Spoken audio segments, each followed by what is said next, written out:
Welcome back to Counting the Cost, your weekly business stop here on Al Jazeera. We look at Dubai's financial crisis now. Of course, we brought you the show from there last week. Since then, the bad news simply hasn't stopped. Here's some headline figures to start us off. In the first 2 weeks since the Dubai World bombshell, Dubai Stock Exchange, at its lowest, lost almost a third of its value, down 30.2% at one point. Up the road in Abu Dhabi, losses as bad as 16.5% on the main bourse there, so it's just ugly whichever way you look at it.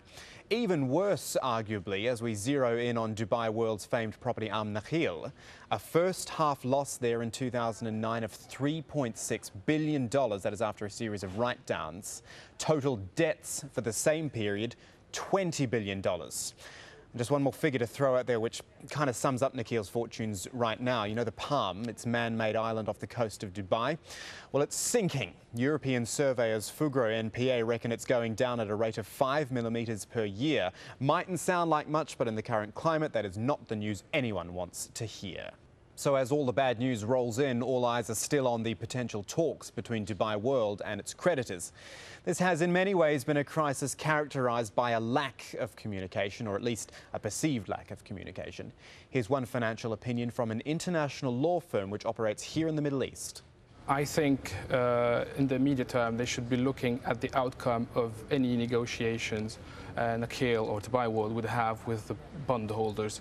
And there's also the structuring of Dubai World, but this is again another issue. The immediate concern is Nakheel. Are they going to pay or not? They haven't got the money, and everybody knows that Nakheel is almost certainly unable to pay. There may be certain miracle at some point. It's not completely excluded, but at this stage, all Nakheel can do is actually talk to its investors or the bondholders or the sukuk holders and negotiate with them.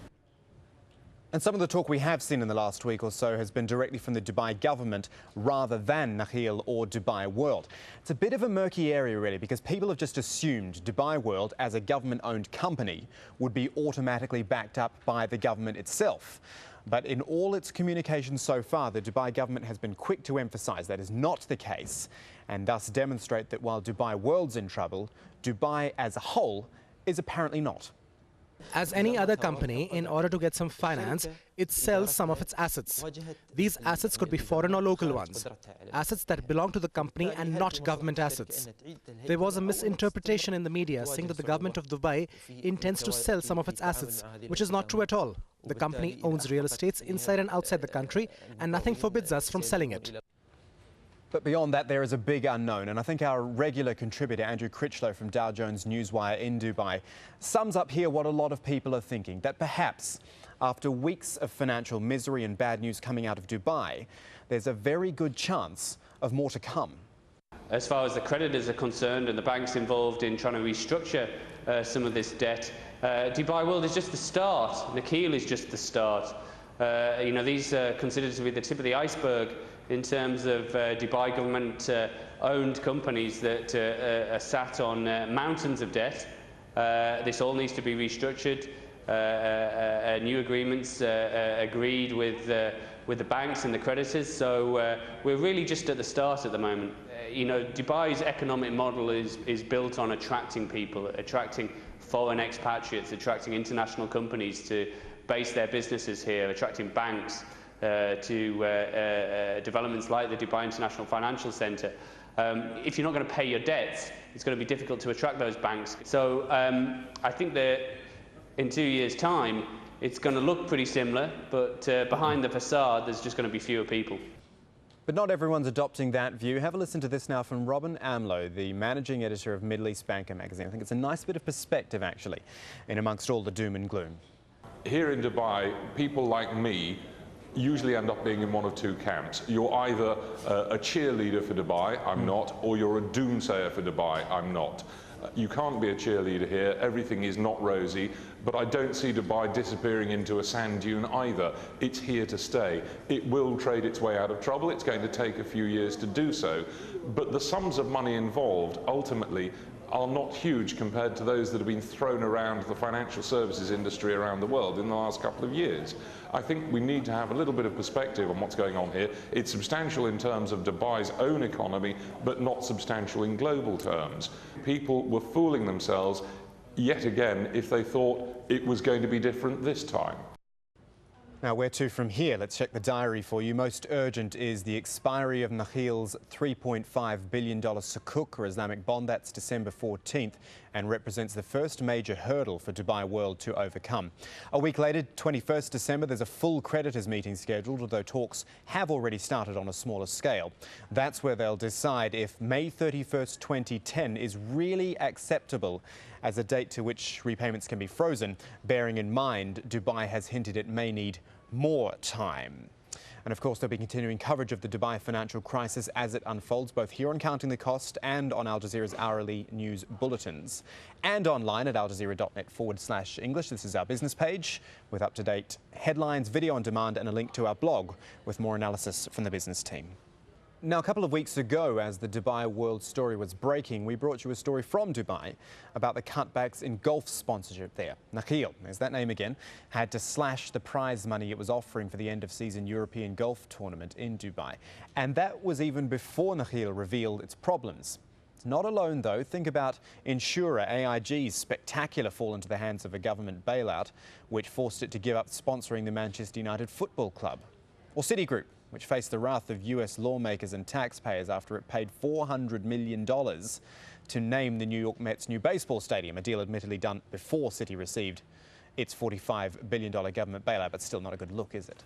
And in one of sport's most expensive games, BMW, Honda and Toyota have all pulled out of motor racing's Formula One, citing the hundreds of millions of dollars they don't have, which were needed to operate in F1. Well, one famous name from the world of Formula One actually pitched up here in Doha this week. Williams has won 9 constructors and 7 drivers' championships in its 30 years of existence, so definitely a successful operation. The boss is Frank Williams. He spoke to Al Jazeera's Rahul Pathak. The recession has claimed a number of teams, as you well know, Honda, BMW, Toyota. Has your budget held up, and are the sponsors still coming forward, committed to Williams? We had a sensible budget for last year, and we have the same again for the forthcoming season. We even have some contracts that prevail for the following year as well. But it's more difficult to get people's attention when you're talking about deals 1 and 2 years hence. They're all preoccupied with their own problems, maintaining their business position, etc. So yes, it is harder, but it's not impossible. Do you feel a limit on budget should and could be implemented? Well, the budgets in one way are self-limiting, but it's led by the richest team, whichever that happens to be. It's often Ferrari, but Ferrari are a good target to aim for. And we are not minded to join any mob asking for budgets to be restricted in a draconian way. I mean, we'd like some sort of cap, but a sensible, modest one that's agreed amongst all the teams, and we're moving towards that. With the loss of some of the big spending manufacturers that I just mentioned, does that take the pressure off the rest of the field? When you've still got Ferraris, you mentioned, Mercedes, Renault, but are we seeing a more natural level playing field being created? Well, Formula One's not meant to be equal or fair. It's meant to be very, very difficult. So there'll always be gaps and differences. But Williams doesn't complain about that. We don't consider ourselves giant killers, but there are clever ways around problems. They're always there to be found. Did you ever contemplate selling a stake in Williams F1 to one of the larger manufacturers? To a manufacturer, no. In fact, recently I've sold a very small stake to somebody, a private person who would be a very clever investor and very good for the team. I must consider its future. Not getting any younger, but to sell it to a manufacturer does not necessarily at all guarantee its long-term security. Well, you were talking about Toto Wolff. I mean, what does he bring to your business that was maybe lacking in the past? Well, he's a very skillful entrepreneur. He's very young, he's 37, clearly extremely successful in business. And he can provide an attitude and a point of view, and sometimes a very long-term insight about to agree on our sense of direction. You've opened a Williams Technology Centre right here in Qatar, where you're attempting to commercialise some of the technology used on F1 cars. One of those was the Curse system.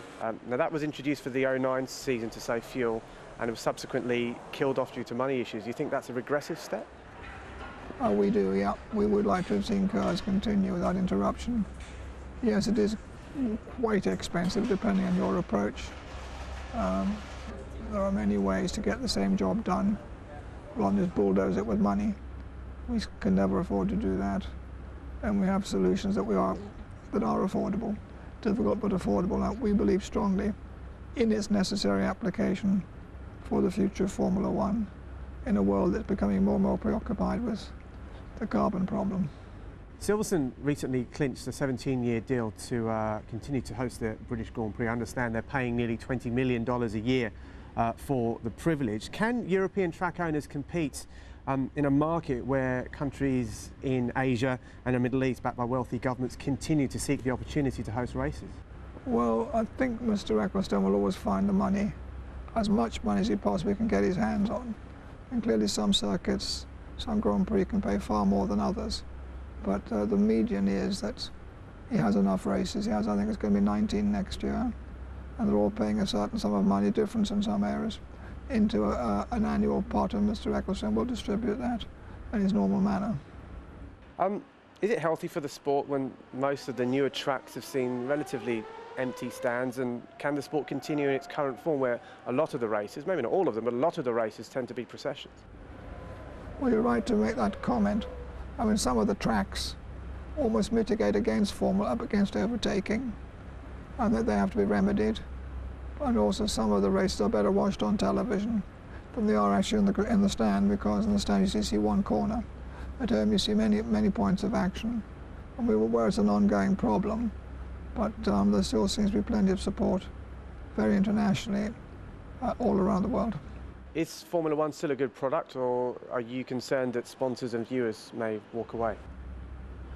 You should always worry about your business, but we have long-term plans, and we're very certain, not just confident, but certain we'll go around for a long time, meaning that we'll be Grand Prix racing for quite a long time yet. Frank Williams there. And that is just about it for this week. Do check out the Counting the Costs page over at the Al Jazeera English website, though. Follow the program's link off the front page. You'll find video of this week's show, previous editions as well as my weekly blog, which is posted there every Thursday. It's all at aljazeera.net/English. That is it from Counting the Cost. I'm Kamal Santamaria from the whole team. Thanks for joining us. See you next time.